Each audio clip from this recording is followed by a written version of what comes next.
Hello and welcome back to Study History with Mr. P.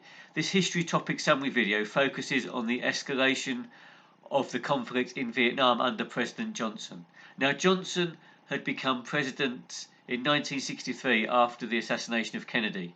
He held similar views to Kennedy with regard to the war in Vietnam and the danger posed by the growth of communism in that country.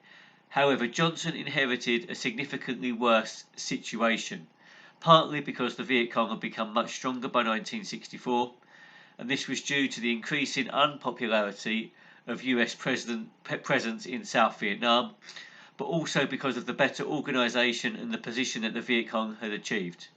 The Ho Chi Minh Trail, for example, was proving to be a real advantage for the guerrilla fighters, as it meant North Vietnam could easily send supplies to the Viet Cong with very little opposition.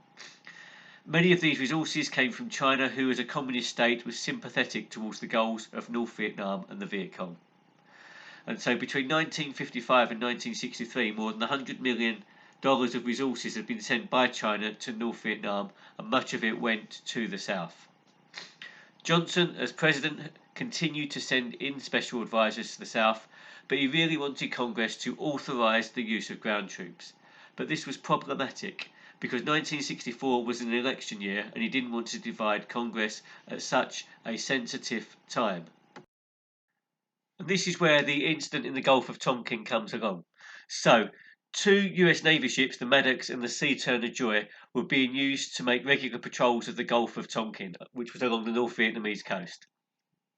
At the same time, US boats were secretly ferrying South Vietnamese troops on raids to North Vietnam, which angered the ARVN, and they therefore struck in the Gulf of Tonkin.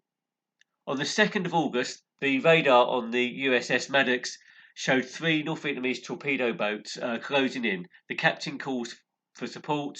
The North Vietnamese boats fired.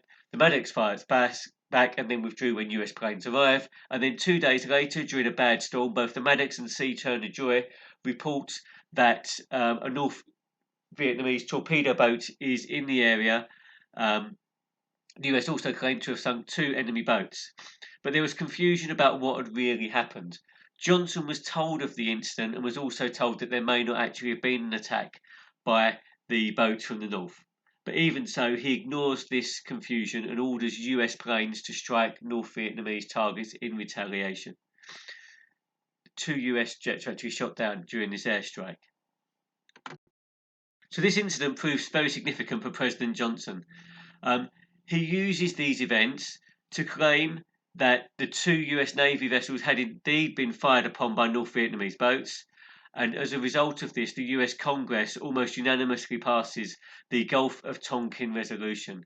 This effectively gave the president warlike powers without having to actually declare war. This included the right to send US troops to fight in Vietnam and to increase air support for the South Vietnamese army. This resolution then sees US involvement increase greatly. In retaliation, North Vietnam sent more supplies to the Viet Cong in the south, and the war then expanded considerably.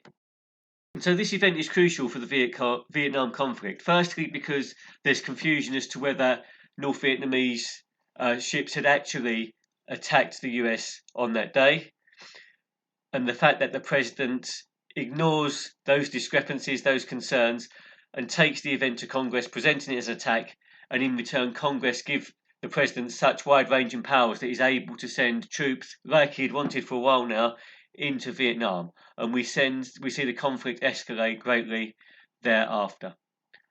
Okay, so thank you for watching this topic summary video. Please check out my other videos too, and take the time to subscribe if you want to be notified of videos as they're uploaded. Thank you.